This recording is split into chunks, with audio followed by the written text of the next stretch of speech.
Hi, everybody. I'm Bob Marone for Westchester Talk Radio. Once again, we're here with our friends from Hightower. And our first guest this morning is Richard Flahive. He's the Private Wealth Advisor and Director of Research and Planning at Hightower. And today we're going to be talking about, well, a basic education for investment. Let's go to Richard now. Good morning once again, Richard. How are you? I'm doing well, Bob. How about yourself? It's good to see you. Happy New Year. Well, it's good to see you too. And Richard, basic stuff as we get into the new year. Now, after all of the interviews and podcasts we've done over the years, we wanted to take a step back and do more of an informative session today. We've discussed everything from markets to real estate to financial planning.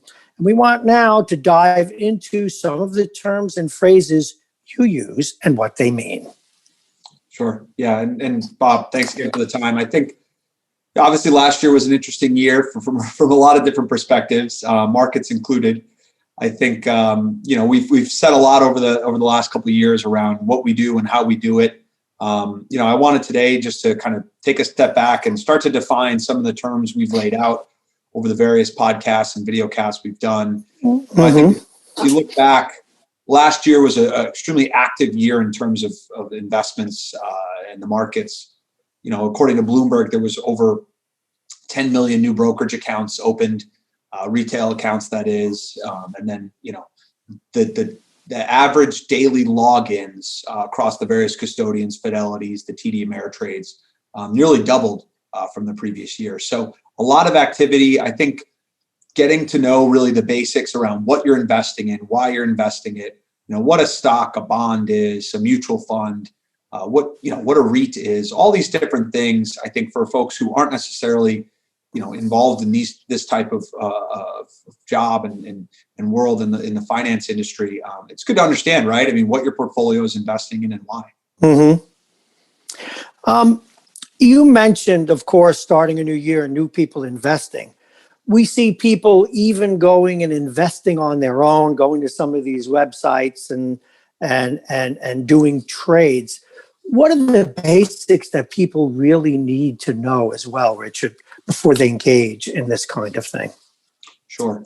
And then, you've seen this kind of proliferation of these robo-advisors over the years. And I think this is where, and I was just even seeing a lot of the commercials, on Bloomberg today, right? Invest in this new app and this new app. And I think trading costs are basically zero. It's extremely easy to open an account. Nowadays there's apps where, if you spend 97 cents, the 3 cents will automatically roll into your investment account, right? And you can buy fractional shares. So it's extremely easy for people to get access to markets, but it's really important to get professional advice and understand what you're investing in before you do so. Because listen, this isn't, it's gambling to a certain extent. We try to take the speculative aspect out of it and make it a little bit more nuanced. And I think when people who don't necessarily know their P's and Q's, so to speak, when they start into this investment world, you can really lose a lot of money. And I think we try to help people avoid that, really. Absolutely. And that's why I asked you that question, because I think it could be very dangerous for people to go off and not really understand the basics. And with that said, let's start right at the top. People read in the papers every day. They hear it in their news. We're in a bull market or we're in a bear market. What does that mean? Sure. And I think 2020 is a good year to kind of look back on, right? We had this kind of bookended year where the market started out really hot in January and February. And then obviously the virus hit and we had a quick drop.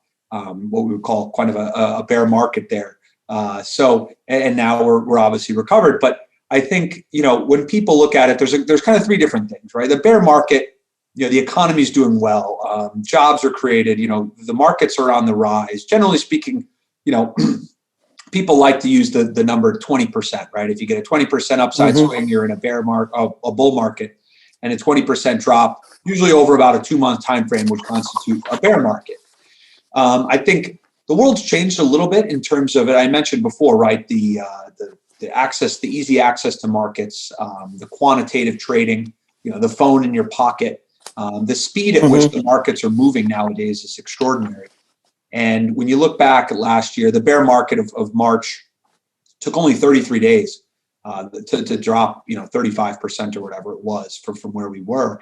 And I think, it took a couple months there to recover. But, the important thing to remember is that these bear markets, a good example of a bull market is kind of post 2008, right? We saw the recovery coming out of it, and you had a extremely strong market for the better half of a decade. A good bear market examples, like I mentioned, back in the great financial crisis of 07, 08, and then what we saw here last March. But there's also the market correction side of things. And I think this is where folks have been so trained to think that markets really only go up. And I know, Bob, you've been around a lot longer than I have, that, some market volatility is a normal and a good thing. I think when you look at, what's transpired here over the last 10 years, we've had very little market corrections. And market corrections usually somewhere in the neighborhood of about a 10% or so drop. And it can be in an index, it can be in a stock, it can be in a bond, a sector, whatever it may be. But the average inter-year kind of peak to trough movement in the market is about 14% over the last 40 years or so. So it is normal to see these types of movements. And I think, people get a little bit nervous. We saw it at the end of 2018, where we had a sentiment kind of driven drop in tech stocks and things like that. And the market dropped, almost 25% over the last month or two of the year. So, things can move fast. And I think, where we are in the cycle, there's obviously a lot of stimulus coming, but, if we did have a breather here and markets started to drop, we saw it in September, the markets fell almost 10%. Sometimes these things are healthy, right? It gives people a chance to step back and take a look at what's actually transpired, where evaluations are and all the above. Well, let's get to the basics. Let's start with cash. People understand cash. It's easy to use cash as the equivalent or comparison to other things as a benchmark. So it seems like a logical place. Can you talk about the differences between different cash investments, CDs, et cetera? Sure. And, to use the accounting term, right, most of my family's in-laws, I should say, they're all CPAs, and cash is king, right? I think it is cash. And the way we look at it, and I think the way most people look at it, is there's no true replacement for cash, right? I mean, essentially a very simple kind of savings. I mean, generally speaking, they're FDIC insured. But the ones that we generally would think of are kind of those money market accounts, as well as the certificates of deposit, or CDs, right? You're getting a fixed maturity date with the CD. You're getting, a fixed interest rate, and they're generally issued by the commercial banks, right? Usually there's some restrictions around, the liquidity of it. Here at HighTower, we have a little bit of a secondary market based on, our place in the industry, to where there is some liquidity, and we can, obviously talk about that in another call. But, and then there's the money market, right? These are very liquid instruments. Examples of that is just really commercial paper or treasury bills or something along those lines. But I think the key with cash is it's an asset class, right? It serves a purpose. Whether or not we have 4% cash or 12% cash, right? There's a reason for it. It's a part of your asset allocation. You can take advantage of market dislocations if you have cash on hand. It can smooth out volatility within a portfolio. So as boring and mundane as cash is, it's a big part of our world. And I think everyone's aware of that. So can you say a little more about CDs and money markets? Yeah. So, I mean, essentially, like I said, right, I mean, there's usually a CD is usually denominated, there's usually kind of some levels to it and some minimums and things like that. They're issued by these commercial banks. Usually they're FDIC insured up to $250,000 or whatever it may be. But again, rates are extremely low right now. And this is an interesting point, where if you needed to get any real yield or real interest payments off of these, you'd have to go extremely, extremely far out on the yield curve, out many years. And for us, the yield curve is so flat right now. You're seeing it steepen a bit. The 10-year yields jump from about 0.9 to 1.1, which woo. But I think when you look at it, it's important to understand, why lock up your money for so long for such little yield. Obviously, we know what the Fed is doing. They're pushing people out into more riskier assets by keeping rates so low to kind of jumpstart the economy. So these serve a purpose in the right time, when yields are a bit more attractive. But it's something, these money markets, these CDs, any financial advisory firm, any investment firm, has access to these. Generally speaking, we get a little bit higher yield on some of the money markets that we have here. We custody through our custodian, as opposed to just your retail savings account or bank. But that's always something you should look into, because there are certain high yield savings accounts out there through different custodians and different banks, depending on how much assets you have with them. Sure. Now, Richard, every once in a while, someone will pick up the newspaper and they'll see that the money markets, because interest rates are so low, that they actually go into negative categories.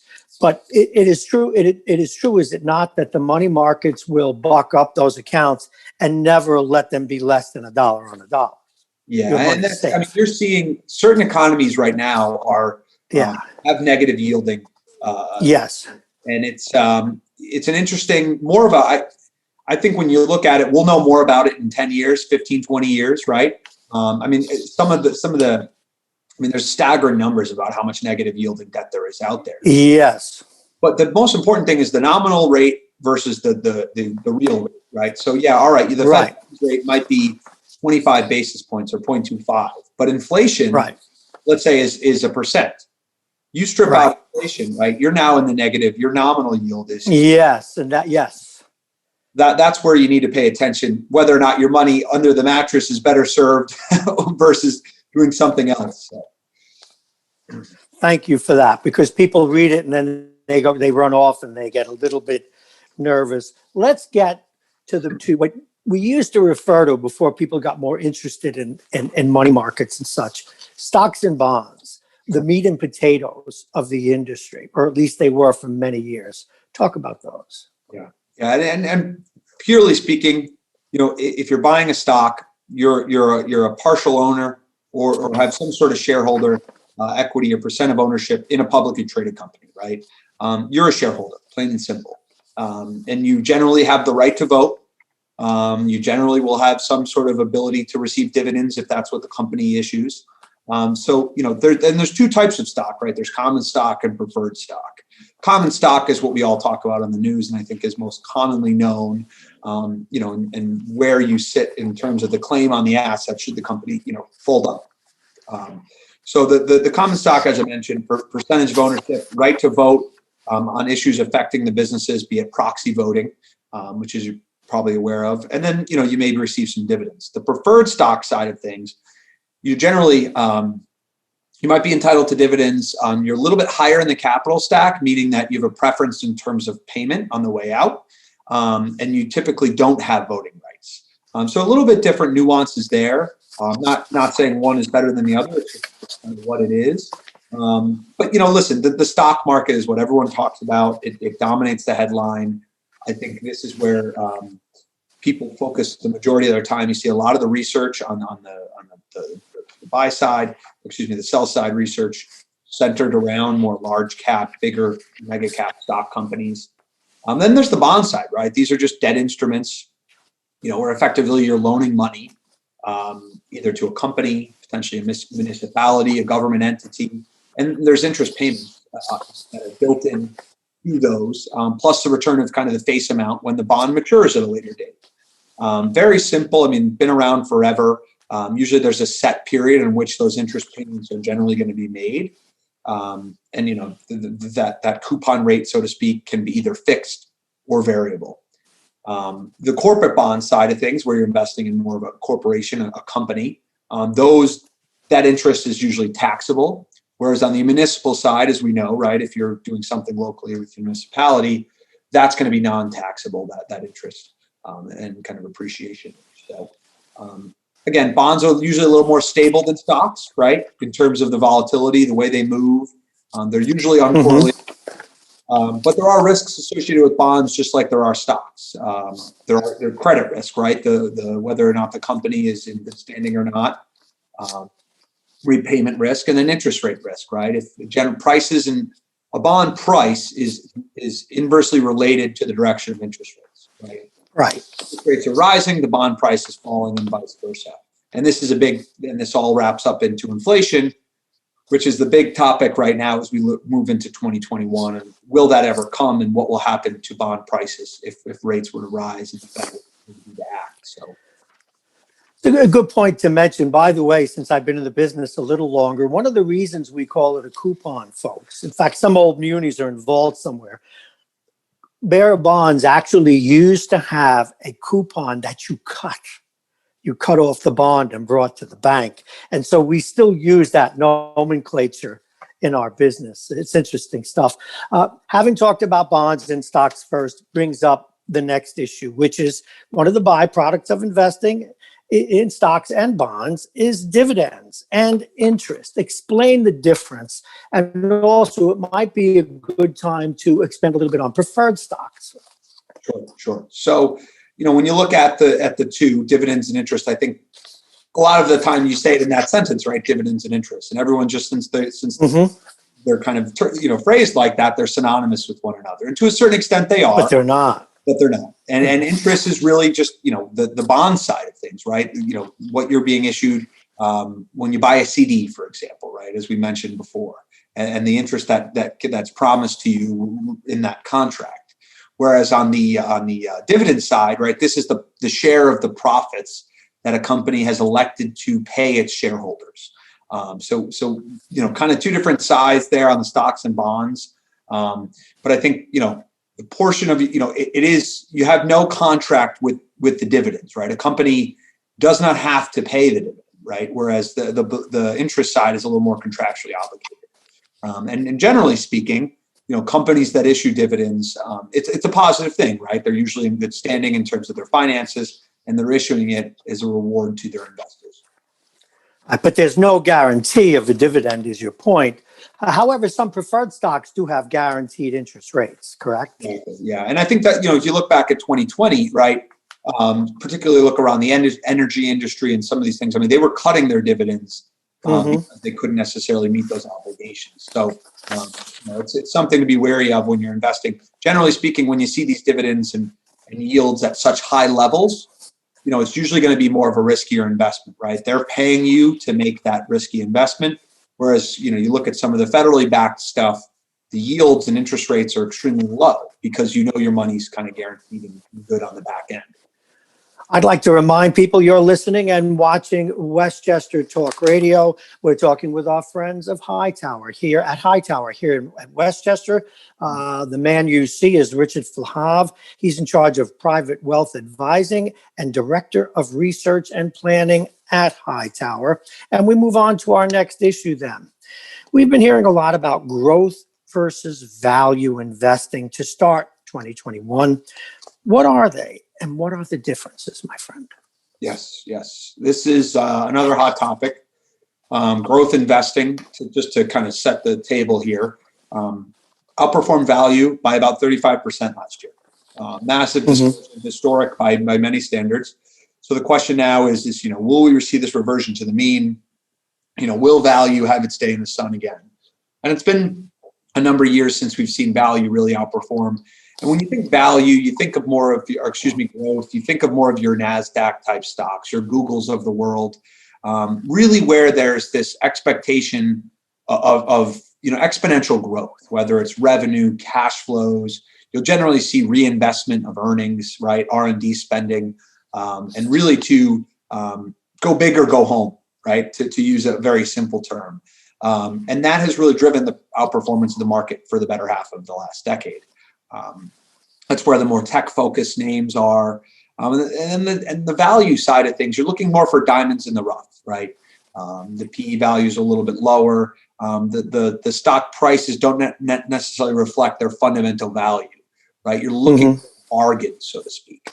Example of that would be a bank, right? A Morgan Stanley or a Ford, right? Some of your older kind of companies, for lack of a better term, but they're not emphasizing growth, right? So there's likely going to be some dividends, as we mentioned before, tied more to the growth side, or the value side, right? They're going to likely issue a dividend.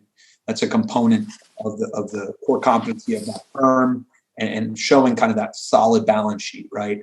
Whereas the growth company, right, it's going to be a little bit more volatile. Dividends aren't a focus. It's purely growth longer term, kind of that go growth, as we like to say. You know, it's interesting to hear you say that, because at the beginning of this presentation, you talked about the difference between gambling, if you will, and investing. Well, there's a midline here where in some cases you are speculating and looking for growth as opposed to what you've referred to as value. I think back to the tech bubble in the late 90s. Companies had no track record. They had no track record of earnings. They had, in some cases, weak balance sheets, placing a bet. But a company with a strong balance sheet, a strong record of earnings, and good management, that's a value investment. Would that be a fair way to put it? Absolutely. I think, you know, when you look at some of these companies that constitute what the value world is, they're great companies, right? They're not going anywhere anytime. Yes. The fact that they potentially didn't have the best year in terms of returns are concerned. You know, take into account the dividends, take into account the cash flow that they kick off internally, and just whatever widget or service they sell. I mean, listen, we know Ford's not going anywhere. We know Morgan Stanley's right. I mean, these are profitable firms that have a everyday use case in our society nowadays. So it's good to have. You know, we try not to time the market and overweight things. You know, we'll obviously take sector bets. Sometimes we like growth more than value, but you know, it's important to understand that. You know, we sometimes will look at the two combined. Right, growth was up 35, 40%. And the NASDAQ was up close to 45% last year. The Dow was up 7%, right? You combine the two, you get a pretty good return on the year. So I think, you know, for us, it's let's not try to time exactly when it's all going to hit and work. And yes, sometimes we'll overweight one versus the other, but, you know, it's important to understand that they both can work throughout the years. And they all have, you know, they've had plenty of good years on either side of the ledger. So. Okay, let's move on then to another type of investing. And it seems every year some new fund is added. There are all kinds of funds. There are indexes, there are mutual funds, there are bond funds. Tell us about funds. What are they and how do people invest in them? And this is a great subject and topic for where we are kind of in the investment cycle. I mean, like I said, those robo-advisors, right? Access to investors. It's really been kind of correlated with the proliferation of ETFs or exchange traded funds, right? And what you're buying here is, you know, essentially you're buying, you know, a marketable security through an ETF that might track, right, a stock index or a commodity index or a bond index, right? And these ETFs will price daily just as a stock would. They're valued constantly throughout the day. But you are purchasing shares of the fund rather than shares of the underlying kind of investment, right? And I think you get fractional shares, and this is what you're buying with those robo-advisors, right? And listen, they have a place, and the assets that sit with these ETFs are massive now, because what you're generally getting, right, if you buy, let's say, the S&P 500 ETF, you're getting 100% of the upside for the most part, and you're 100% of the downside. You own everything within that index. And there's good times to be in things like that, be it the last, let's say, 10 or so years, because the markets have basically just gone up. Now we're getting into more of an actively managed time where you want to selectively pick the stocks you own. And that's where kind of mutual funds can mimic an index but for the most part, you're pulling together assets for an actively managed mutual fund where a portfolio manager and team sits behind it to buy a concentrated number of stocks, right? They're not, they're valued at the end of the trading day. They're actively managed. There's a team behind it. We utilize both, not saying one's right or wrong, but it's important to understand that there is that differential, right? The actively managed mutual fund versus the passively just pure exposure ETF, you know, for the most part. There are nuances to each, but those are generally the structures of each of them. And you know, sometimes people forget to look at risk in a fund. For example, going back to the tech bubble, a lot of funds were created that just had new tech stocks. Sure. That is a lot more risky than a balanced fund or a fund that has, as you referred to them before, valued assets or value investments. So people should be careful as well. Am I correct? Yeah, and you know, the vehicle necessarily won't drive, you know, you got to look under the hood, right? You have to understand why they're doing what they're doing, how they're doing it. I mean, the software nowadays, right? You can really get a better sense of exposures, risk, across, let's say we have 5 or 6 mutual funds and ETFs, right? What's my exposure? I mean, the software nowadays is so phenomenal. I can see what our exposure is to China, what our exposure is to value, what our exposure is if rates were to go up 1%, right? What the historical impact would be. So having to do that on the backside of an envelope might be a little bit more difficult, I think. No, I don't think you want to do it on the backside of an envelope. Now, we go up another level. Sure. Alternative investments. People hear about these things all the time, derivatives and so forth. Talk to us. Yes. And this is an area that, been around a long time. I mean, we all know the hedge fund heroes, right, of the 70s, 80s, 90s. You're seeing, there's your classic private equity and your hedge funds, right, where hedge fund world really invests in anything and everything they want, less regulation, can really invest domestically, internationally in derivatives, to your point, leverage, and they can be as aggressively managed or less aggressively managed as they'd like to be. Fees are a little bit different. You're usually somewhere in the neighborhood of a 2% management fee on the assets you have with them. And then usually if they hit a certain hurdle in terms of performance, they'll charge 20% on every dollar they make for you. But again, their return expectations are usually a little bit higher, right? They're shooting for something a little bit greater than traditional market returns. The thing with that is it's a little bit more risky, right? There's less regulation around it. I mean, there's plenty of really good hedge funds and there's plenty of really bad hedge funds, right? I mean, you think of your Bernie Madoffs of the world, right? And I think they don't have to go through some of the SEC regulations and restrictions that funds and ETFs do. So that's where someone like ourselves at HighTower, right, not only just assessing what the hedge fund or alternative does, right, but going on site, understanding the risk. Do they have an operational due diligence, right? Do they have a risk team in place? What are their capabilities?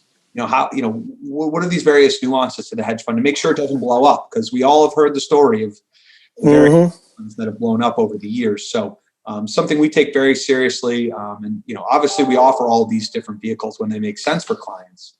But you have to take the due diligence very seriously.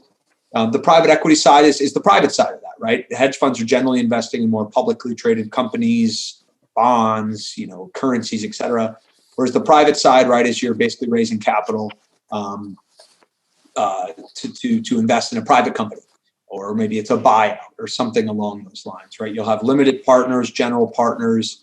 But the interesting part about the private markets, right, is they're not, like we mentioned with an ETF, right? It's like buying a stock or bond. You're going to know the price of Yes, that's correct. All day, right? Whereas just like your home, and we'll get into real estate in a minute, you're owning a private company. Maybe it's a small business in St. Louis that manufactures some widget, right? The value of that company, it's not mark to market, right? You're not going to know the value of that company every single day. Generally, you're getting a valuation on a quarterly or semi-annual basis. And there's less volatility as a result, right? I mean, the housing market's different, but if you have a small company, usually it's not as volatile and can be a little bit more smooth in terms of reducing that volatility when added to a portfolio. Then there's real estate. There's private and public REITs. Public REITs are what's traded on exchanges. And then there's the private side of real estate where you can invest in, whether it's rental properties or office properties, various different things, corporate real estate, right? Commercial real estate. And that has obviously been a hot topic of everyone not really leaving their houses and going to offices anymore. So really interesting time for commercial real estate. But all very different nuances amongst them. Yeah. What we've seen recently is, generally speaking, there's income and net worth requirements to access these vehicles. Yes. Right, because the minimums are usually, several $100,000 to millions of dollars to get access to these vehicles, because that's just the way they're structured in terms of what their end investment is. Accredited investor, qualified purchaser, different levels, right, at which you have access to these funds.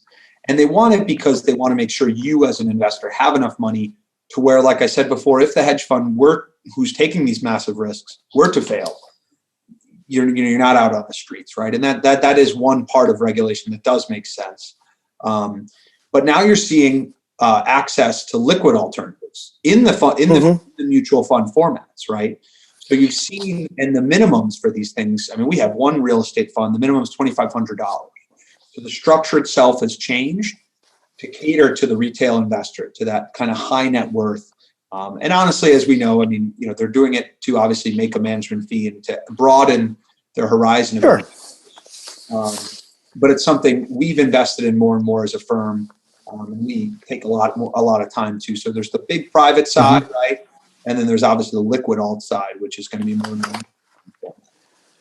I just want to go back to something. You clarified it a little later when you used the term real estate, if you will, funds almost. REITs are real estate investment trusts. If one thinks of the dynamic of a fund, you are not buying a house or one house. You're buying into a pool of investment products. Exactly. Correct. And real estate investment products. Which brings us to, you also mentioned risk and risk tolerances and due diligence. One of the great virtues of American investing in the United States or through companies such as yours, is the regulatory requirements. I don't know that we emphasize this enough.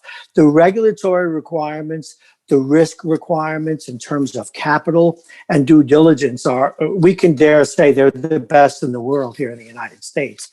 And it is in a way, it's part of the product. Now, having said all of this and talked about the products, people make money and they lose money. There are consequences, but there are also tax consequences. Talk about that a little bit. Loss of gain. Yeah, no, absolutely. I think to start with the risk aspect, right? I think that comes first and foremost, right? I mean, capital preservation, what we do here, we're not a hedge fund, right? We're not trying to hit home runs and grand slams all the time, right? We start with the end result in mind, capital preservation, sleep at night. And that's where analyzing the risk becomes really important, right? And rebalancing becomes a part of that, right? If we say to a client, we think your level of risk is somewhere in that moderate bucket, right? And whether that's 40% stocks or 60% stocks, and we highlight a range that you're comfortable with. If the market keeps going up, that 50% you have in stocks might become 55, might become 60% in stocks, right? Those are gaining value. The bonds, let's say on the other side, are not. Now you're out of whack. Now all of a sudden your risk tolerance looks more like a moderate aggressive bucket. So we would want to rebalance and potentially sell some of those stocks and buy some more of the bonds just to get you back in line and realigned with what your risk bucket looks like, what your allocation should look like. And with that said, now all of a sudden you have either some gains or some losses, right? When you might make those. And I think the most important thing there is when we come into, let's say, when we're making tactical decisions throughout the year to add some percentages here, yes, that's fine. It's usually small potatoes, maybe on the margin. But if we're making a big decision to buy or sell completely out of a mutual fund, a stock, a bond, that can have significant impacts on your taxable gain or loss. Going into a year-end type scenario, maybe we'll look through your portfolio and say, okay, we see this one bond or stock or mutual fund, it's down. Let's sell it, take the loss, because those losses carry forward with you and you can them. And maybe buy it back in 30 days to avoid that kind of wash sale rule and regulation. And then there's the gain side, right? If all of a sudden you have a massive gain, it's a positive thing. Now it's unrealized until you sell it. When you sell it, right, now all of a sudden you've incurred this gain. If you sold it within 1 year, 365 days, it's a short-term gain. The tax consequence for that is you're going to be taxed at your ordinary income rate, which is generally going to be higher than the capital gain rate. Capital gain rate is going to be usually in that 15 to 20% range, excluding kind of state and local. And that's if you hold the whatever holding for over a calendar year, right? So all of these different variables will play into our kind of tax loss harvesting that we do for clients, right? Does it make sense to buy or sell or hold this fund? And again, there's always the challenge, and there's no right or wrong answer because each person's case is different. You have a massive gain in something you bought. Sometimes you have to pay taxes, right? That's a part of it. And I think this is a challenge for people. People don't like to pay taxes. I get it, right? But with success, there could be some tax impact because again, this thing could drop in the next day, right? You just don't know. So a lot of variables. And the key thing I think for people, right, is that your kind of maximum capital loss that you can take to deduct really off of your income to offset that ordinary income last year was about $3,000. Now, let's say you have greater capital loss. You can carry that forward to future years to help offset some sort of gains. So it's been difficult the last decade because the markets have just done so well. It's very difficult to find those to help offset. But you can get creative around certain things. But that's also where tax advice comes in very handy. When to take the loss, when to take that profit, and so forth. Richard, you've run the gamut. Before we wrap up, though, if you could give folks one piece of advice as they start out into the new year and they evaluate the different investment types that you've talked about, what would it be? What do you want to tell people? Yeah, I don't know if it's necessarily just the type of investment, the sector, this or that. I think the biggest thing when it comes to investing is it's emotional, right? Whether it's thinking of the last year and the election, right? I think sometimes people might express their investments based on what the election, what parties in power, et cetera. Numbers bear out that over the longer term, which is what we try to do, invest for the longer term, that it might not make sense to necessarily put all your eggs in one basket like that. I think the most important thing, though, is make sure you do your homework. Talk to people, talk to friends, family, advisors, whatever, and understand where your risks are, understand why you're doing what you're doing. I think you see more often than not, people love to talk about what's worked, the hot stock that they bought. We all know that guy, like the coffee, the kitchen guy who's making us coffee, telling you all about the stock he bought. They generally don't tell you about the losers. They generally don't tell you about when things are down. So, and have a process. It's not as much scientific as it is about your habits, right? Your emotions. Being consistent with your approach, right? The biggest part of our industry is compounded interest, right? Keep investing, keep true to your discipline, add to your account. Don't overreact when it comes to market dislocations and noise, right? Separate the noise from what's actually fundamentally going on in the economy, what companies are earning. So I think you hear there's so much noise now, especially with phones and the constant 24/7 news cycle. Oh, yeah. And it can scare people. Stick to your guns, have a process, maintain a risk discipline, and don't deviate, right? I mean, obviously there's times to be more tactical and not, but I think having a consistent process, something that we've done here for a long time. And, I credit the team a lot here. And I hate to speak too much about ourselves, but one thing we do well is we don't overreact, right? We keep that longer term focus. And, I think when people get caught up in the short term and you're starting to market time, it's where you get caught wrong-footed, right? And the key is to absolutely. I would just pass along this advice as well to listeners and viewers. When you hear big news about the market or you hear big or bad news about an investment, call your advisor. Do not act. If you have an advisor, don't act without calling them. That's the best advice I think anyone could have in tough or even potentially exciting times. Would that be a fair statement?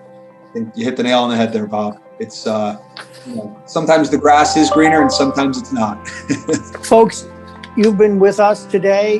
This is Westchester Talk Radio. We've been talking with Richard Flahive. He is a private wealth advisor and the director of research and planning at Hightower.